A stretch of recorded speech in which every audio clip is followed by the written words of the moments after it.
Hello, this is Carl here with Steph, my good friend Steph. Of how long have we known each other, Steph? Over 25 years.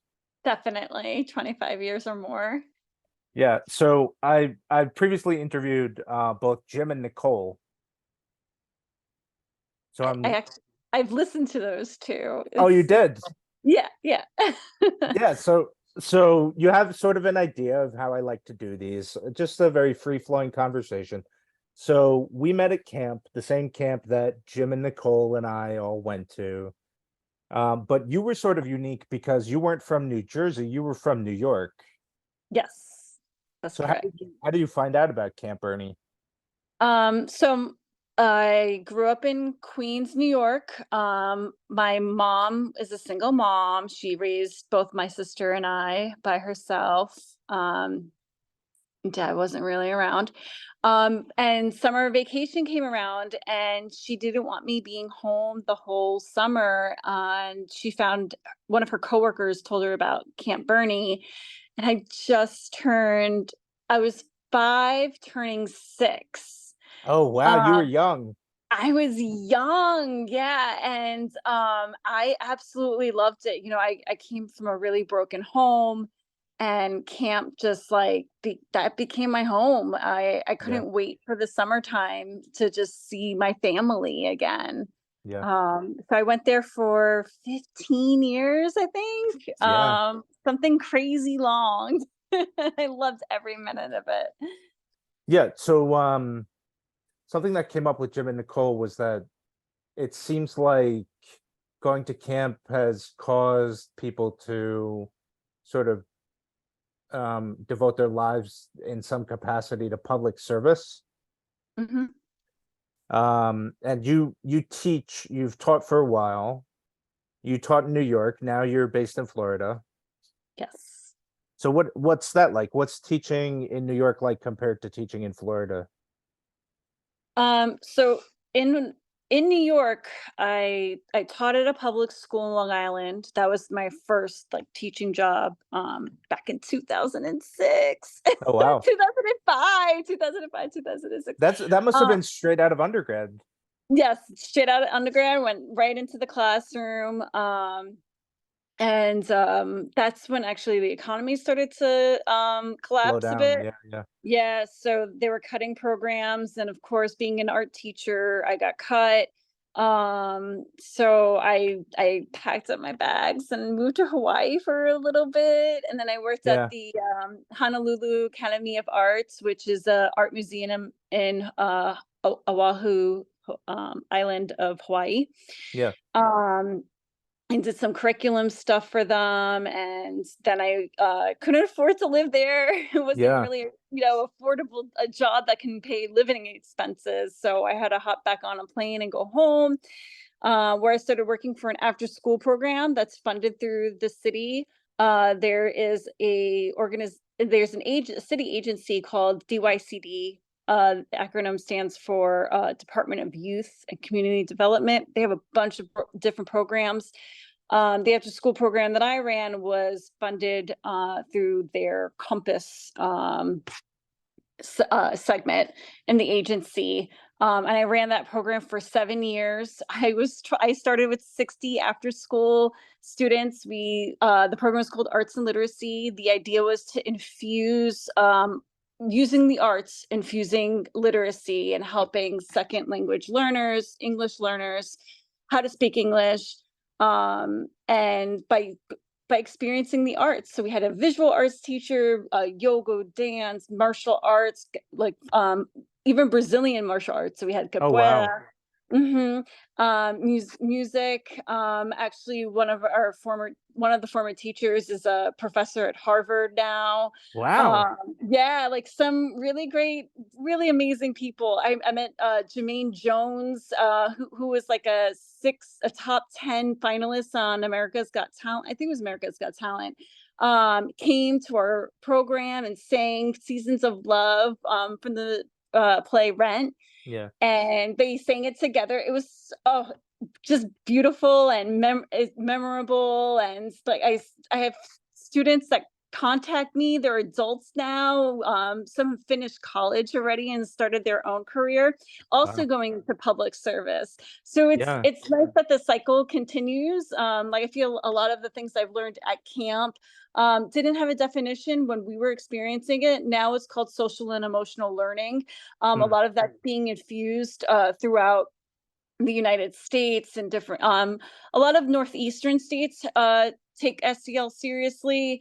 Unfortunately, being in Florida, there's a lot of red tape happening in our politics, yeah. um, and SEL was got kind of snuck in with the "Don't Say Gay" bill. So technically, we're not supposed to be doing SEL, and there's a lot of red tape. It's not very What clear.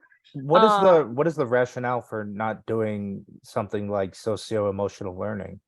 I'm not really sure where the rationale is coming from. It's very confusing. I know that some politicians don't, they want a fine line of what educators can and cannot do, and there's a Yeah. lot of confusion, a lot of different interpretation. It's dangerous Yeah. because of it's so unclear. Um, that I fear for the people who I fear for is my students. Yeah.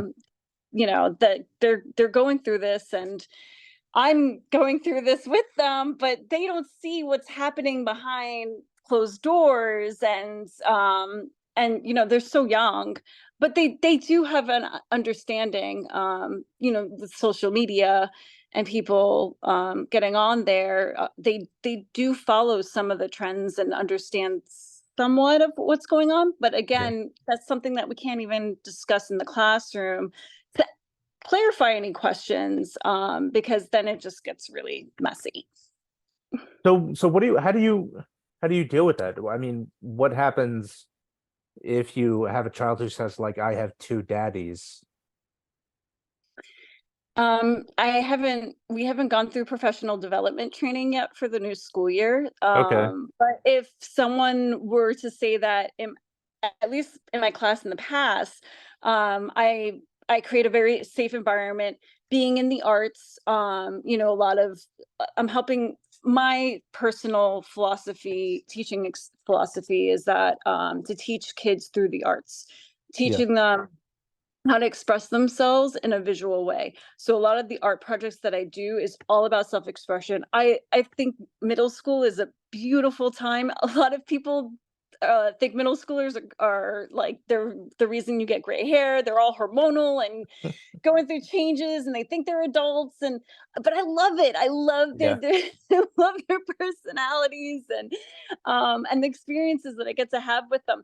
But it's a tough age group. It's a really tough age group, and Yeah. for me, it's important to create a safe environment for my students to kind of figure out who they are, what are their likes and dislikes, and becoming, potentially what I would like is for them to be a active citizen in our Yeah. society, right? That's the whole point of education, right? Is to get kids trained and educated so that when they go into the workforce, they're prepared. Yeah. And I think Florida has come a long way with that. They have in my county and across Florida, there's a dual partnership, a dual certificate, so students can earn their high school degree as well as earning credits for their associates. Most of the time, some students just take the extra credit and they graduate with an associate's degree, Oh wow. or they're like one class away from having an associate's. So they're Yeah. already graduating at 18, being set up for that for success. And Yeah. if they wanted to apply for Harvard, like they'll save 2 years of tuition, possibly, because they might have to take more classes, but financially, that's fantastic. They're ahead of the game and they're already so young. So I think, and recently I'm also a parent. Yeah. So my little one is now going through this whole new transition of assessment. Yeah. Um they're trying to do away with state testing and focusing more on the learner. Okay. So my daughter has and other students have to go through 3 assessments a year, one in the beginning, one in the middle, and then at the end. So the governor's plan is to try to get everyone one level above grade. So Mhm. if you're second grade, you're actually learning at a third grade level, like you're already preparing for that. Um, it's a lot on the Yeah. and then of course when you change things, then new curriculum comes out. It's just this like cycle. And then there's other things that I feel like, I know you talk a lot about change and like environmental, like having a positive impact. And Yeah.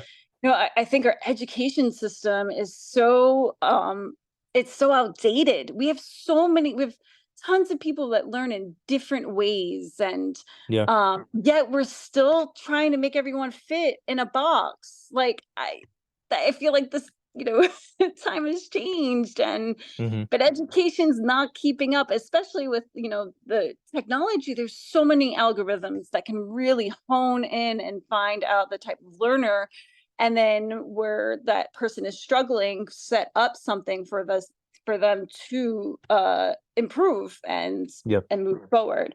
But we're not taking advantage of these resources, and maybe there are, but not in the public school system. Maybe in the private schools. I'm not really sure, because that's not that's not my Yeah. cup of tea. Where the population I want to work with. Yeah. So Oh, that's yeah. So I'm it sounds sorry. like. Go ahead. No, what? I was gonna say, if I just keep on babbling on, like, let me know, and or if you want me to like elaborate on anything, but I could just keep on talking. No, that's good. That means you're a good interview. Um, yeah, so it sounds like what you're saying is, in some ways, Florida is more progressive than I thought it was. Like, I didn't know that there was the opportunity to earn an associate's while you're in high school. I didn't know that they were moving away from testing towards more individualized. I mean, all I really hear in the Northeast bubble is about DeSantis and Don't Say Gay and his I battle mean, with Walt Disney. yeah.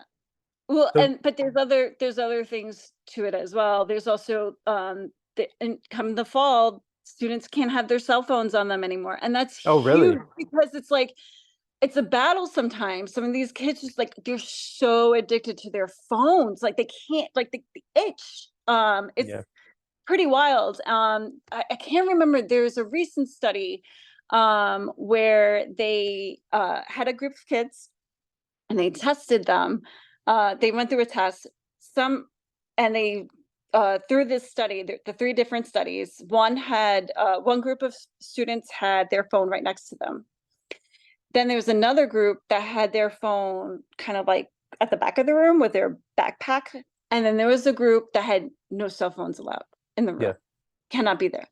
The kids that did the best were the kids who had their phones outside the room.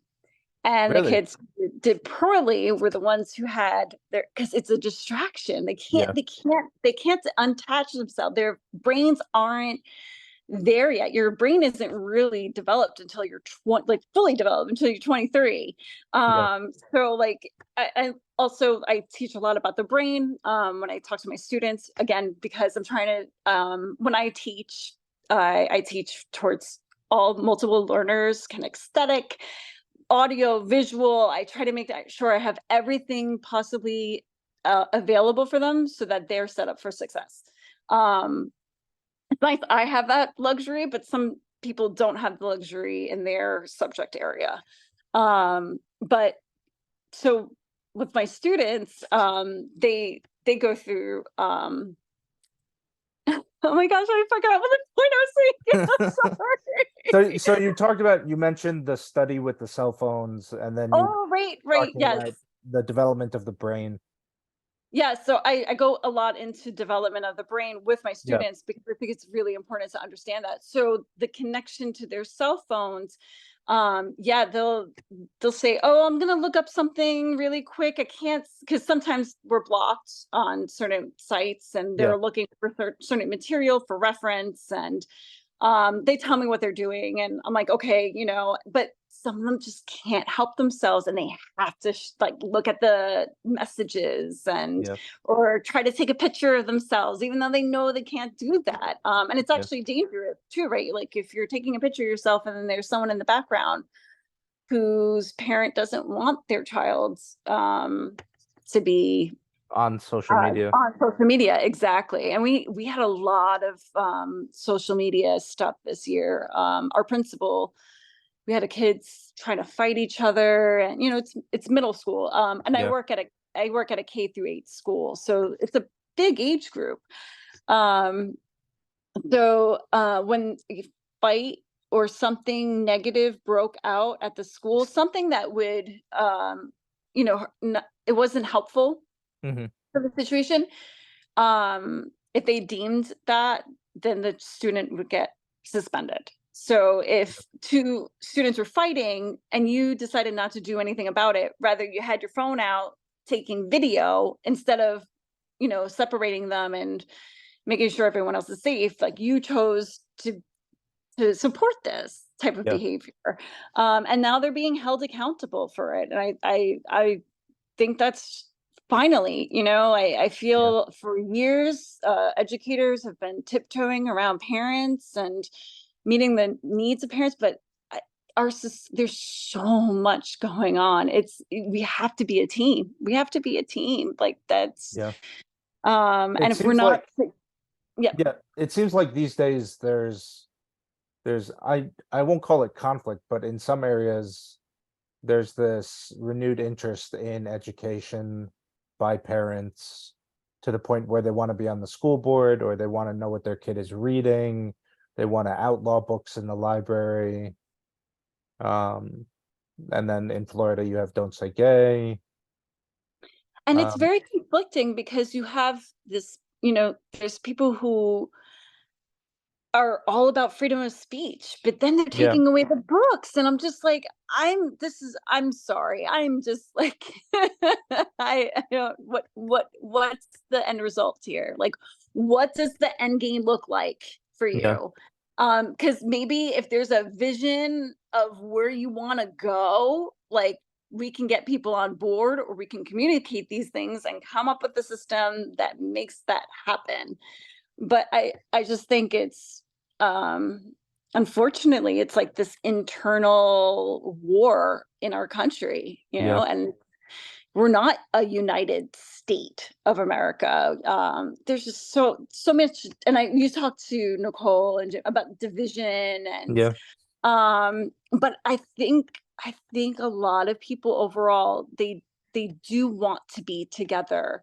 They know yeah, things aren't right. Like but and I felt like there was so many opportunities in our history, especially in the past 23 years, where we could have been using that opportunity to unite together, yeah. rather cause division. Um, Yeah, I try to see things from the other side's perspective. So my mom is fairly conservative. She's a lifelong Republican. And I interact with her, so I try to understand where she's coming from, and sometimes she'll give voice to different opinions that are prominent on the right. um so she'll ask me like, well, do you think a kindergartner should be taught like graphically about sex, or like, do you think a kindergartner should internalize that they are racist or part of the problem? So I understand where some people are coming from, mhm. but I don't think just blindly ignoring things is the way to go forward. I I Exactly. I Yes.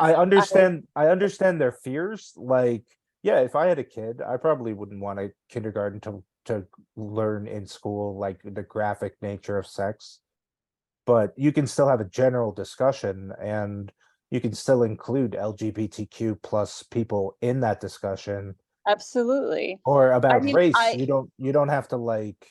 you don't have to attribute racism to a 5-year-old, but you could say, you could, in history class, you could give some context about the structure of racism and about how it's perpetuated.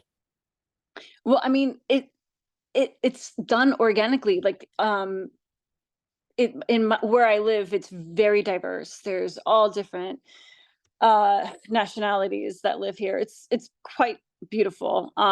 Yeah, So I kind of feel like I still have New York there yeah. with so many different mixes. Because you're from Queens. Um, Queen isn't Queens like the most diverse bureau? Yes, I Borough? can talk. If you want to talk about history, we can talk about history too. Of because I did a lot of my master's in regional development, and I focused on Queens in particular. Yeah, you skipped Um, in your little timeline, you skipped over your masters. yes, I skipped. But I just want to bring up this one point really quick about like youth and identity. Yeah, My daughter is Latina, and she's little dark. She's light in the winter time because she's not seeing the sun as much. But when that sun hits her, her skin gets nice and tan and she gets dark. yeah, Um, and a couple of weeks ago, I got her a new water bottle for the summer. And I was like, I have stickers, like, let's put stickers on them. And so we're like doing this mom daughter thing, putting all these cool stickers on. And I'm like, let's choose the stickers that we want to put on first. And then we'll kind of see how many stickers we need to fill up your bottle. yeah. And we passed through the stickers, and there was an American flag one. And she goes, Mom, I really want to put this on my water bottle. And I go, why do you want to put it on? I'm like, okay, cool. And I was like, is there a particular reason why you want to put it on your water bottle? No prompting here. And she goes, I want people to know that I'm American.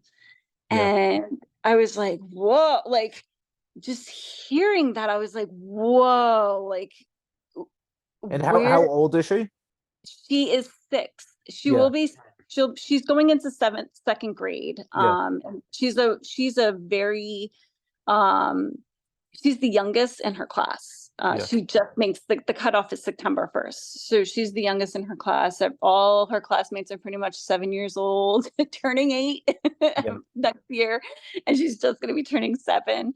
And little girl ended up getting the highest. I'm just gonna like brag a little bit Yeah, that's as fine. mom, because I feel so proud of her. She got the highest reading level out of her entire grade, out of her entire class. So Oh her wow. being youngest, she ranked the highest. Yeah, that's Um, impressive. it's like first grader reading at a like mid-year third year third grader, Yeah, which is fantastic. So my history, sorry. that's all right. I went to for so in high school, I didn't know what I wanted to do. I just knew I wanted to be I wanted to get into something that made a difference. And I loved art, and I loved how it helped me. I was a terrible student, terrible. I grew up with ADHD, and I have a reading disability that was completely undetected until I was 19 years old, when I was learning about all of these things and I got Wow. myself tested. So I went through years of struggle, crying, like just feeling like completely out of place, Yeah, and different, and ADHD wasn't, and reading disabilities wasn't a thing in the 80s. Like no one really in 90s, like they didn't know about these things. And yeah, it was kind of like this, um, like I don't know what term to call it, but it's like this, like, oh, you're not smart kind yeah. of thing. Like the stigma, that's Stigma. the Yeah, stigma on these things and these labels. And so on top of it, it's really terrifying, like just yeah, not having any support and feeling super lonely. So just all of that experience, camp, like having that experience, I I wanted to be an art teacher. I knew it. I was like, I'm going to be an art teacher. I wanted the same way art helped heal me, I want it to do the same for others. And so I got my degree at CW Post, Long Island University, in art, BA in art education. And then I again, I went to Hawaii for, I taught for a year in Long Island, went to Hawaii, came back, started doing this after school program. While I was working at the after school program full time, I went for my master's Oh, at the new wow. school, at Milano, which Yeah. is like public management, Yeah. and international studies, and so many awesome professors. And I did that program on top of working full time. So my grades suffered a little bit because I was trying to juggle working, paying for school, Yeah. not ending up in too much debt. And I loved it. I loved every minute, the rush of like reading this great material. I did my program in nonprofit management because I really wanted to start my own nonprofit. I still do. It's in my path. I definitely see it.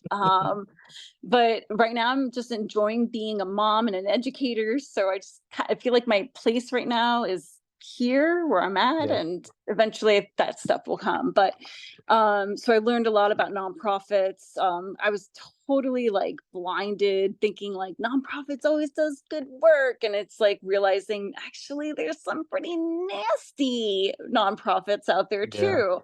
But just kind of have a different facade in the front with their mission, but really deep down you see where the money is going, and it's not going towards the cause. And it's like, Yeah. it just makes it harder for people to want to give when they've been duped by these other terrible nonprofits. So I started after I graduated with my master's. I ended up landing a deputy director position for DYCD. So I was Yeah. consulting all these other nonprofits throughout New York, Bronx. I had programs in Brooklyn, Queens, and just helping these programs go from wherever level they were to the next step. And some of these were nonprofits where they like, they had a revolving door of staff and they Yeah. couldn't keep them, and we helped them get their part-time employees insurance, so that was an incentive to stay.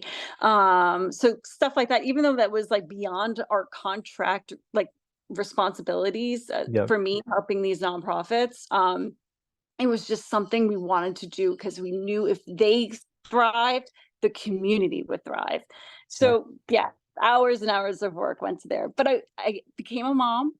Yeah. I wasn't seeing my daughter. I was commuting an hour and a half for like what should be a 15-minute drive here, or a Yeah. 10-minute drive. And then coming home. How long ago did you move to Florida? So we've been living here for about 5 or 6 years. 5 years. 5 years. Yeah. Sorry, time is going so fast. And you in part moved because you didn't want your daughter to go through the New York City public school system. Correct. I went through it, and just because of who my daughter is, and Yeah. the city would swallow her whole. Like, she needs an environment that's very controlled, small, and quiet. She's very sensitive, and I wanted to give that to her. I wanted to give her more my time and be a Yeah. mom to her. I love public service, and I'll always give myself towards going towards a better cause. But I also have to look out for my family first. Of course. So what was we haven't really talked about what it was like to go to school in New York in the 80s and 90s. Yeah. So I moved around, like being, with a single mom, Yeah. and she would just chase after the cheapest rent. I moved around 19. I counted. My daughter asked me how many times I moved in my life. I've moved 28 times Oh in my my life. goodness. Yeah, and the majority of it is before I was 18 years old. Yeah. So finding a place that's, safe, and Yeah. Camp Bernie did that for me. It was like, Yeah. that was my safety blanket, and I needed that. And that was where I was able to really grow and explore. And yeah, growing up, also it was an abusive home. It was not, so Mom had my father was undiagnosed bipolar, so he would Yeah. self-treat with usually it's the cocktail is cocaine and alcohol. Okay. And it completely destroyed our family. Yeah. Mom finally got the guts. She moved out when I was 3. Okay. Um, we moved to my grandparents' house. Mom, like, I'm going like really deep here. I don't know. But mom had a boyfriend. Boyfriend was an asshole, beat the shit out of me. Like Oh, I wow. had, yeah, like terrible, like pulled my hair where I was bald, and I had another cousin of mine. He had alopecia, so they thought maybe I had alopecia, and I was like Yeah. losing my hair. But finally, my he broke my arm Oh, wow. and had to take me to the hospital. And finally, it was the hospital um, that uh, raised the red flag. Yeah. Um, and unfortunately, because I couldn't advocate for myself because I was terrified for my life and my family's life, Yeah. he walked away free. So Oh, that's wow. the 80s for you. And that happened a lot. So all these Yeah. predators, white male predators, would get away with a bunch of stuff. Yeah. That's a different, I could go into that conversation another time. Yeah. But yeah, so growing up in the 80s, a lot of kids, a lot of different races, and like Yeah. again, such a need to talk about culture. Because I saw the transition. New York is all about transition of different cultures. Yeah. And so I saw Richmond Hill go from like this mixed white, low to middle class transition to what's now called Little Guyana. Okay. And that transition in the 80s, like people were smoking weed, doing drugs, pissing in public. Like I saw things I should not have seen at Yeah. 7 years old. Yeah. But they were bringing their traditions here, but there was no like transitions for people in that neighborhood to like understand. So there was a lot of hate, and a lot of violence that I saw. And then, there was also like the late 80s with like crack. And so Yeah. I would go to the park and see little crack vials and just like, kids picking them up and like talking how cool the colors are. Like I just see Yeah. like crazy stuff. Yeah. And I lived through this. Yeah. So it's um, understandable that you would want to take your family out of there when you could. Absolutely. Yes, definitely.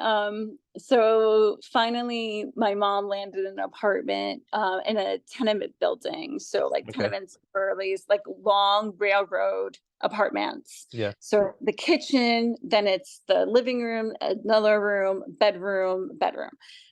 So and in the early late 1800s, they tenement buildings were throughout the city, and each one family would live in each room. Yeah. My apartment. So I actually rented an apartment when I have Juliana. I rented an apartment right upstairs that became vacant. This building is so old that they had oil. They had the gas line to light for the light Oh, fixture. really? We had a gas leak, and that was because the pipes weren't sealed on the top. Wow. Oh my God. Anyway, so in middle school I moved into this building, and that's where, so throughout middle school and high school I lived in the same building. I Yeah. finally was able to have some sort of Home life. community. Yeah. Yeah, where I have my camp friends, and then I have my neighborhood friends, and I have my like high school friends. So I have like all these like little posses. I'm gonna Yeah. go here. That I support systems that Yeah. really helped me just get through. Because it was tough. Like I'm growing up in the city. I was going bar hopping at 16 years old. Yeah. Yeah. You're not alone. You're not, I I, mean, I remember going into the city in the 80s and 90s. But for me it was different because I didn't live there, and also for me it was different because I mainly went to Manhattan. Mhm. and Yeah, I like, mean, I went to Manhattan all the time and just yeah, met people. I think about how many dangerous situations I put myself in, and yeah, luckily, I always had, like, someone looking after me because, yeah, the groups I chose were always open and, like, we were a family. So yeah. I guess I have good character judgment, judgment of character. Yeah, Uh, that's I don't count myself as a city kid. I remember thinking when I was young and started to hang out in the city that city kids had to grow up very young. And I was also struck by the income inequality between like just like north and south of at that time like 100th Street in mhm. Manhattan. Yeah. Like it was dramatically different. Totally. Especially when Nicole moved and that's like Harlem was transitioning. Yeah, A lot more businesses were coming in. Yeah, living and I, in a way felt like I was getting pushed out even in my community. Like I knew I wanted to leave New York, but yeah, um I think regardless, even if I try to stay, I think I would have been pushed out no matter what because yeah. of just how the transition again, like New York just has this history of, Yeah, that's constant. that's and I talked about this with Nicole. That's because it's a very capitalist city. Yep. It's constantly changing.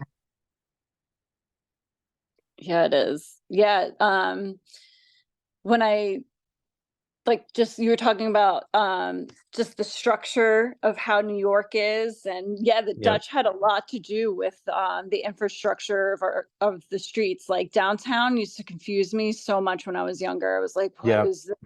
But it was I found out later on it was the Dutch because they had this center of the city and then all the streets, like, branched out, yeah. so I was like, "Ah, that's why I The don't like Dutch."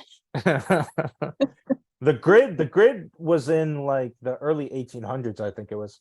But we have less than a minute left.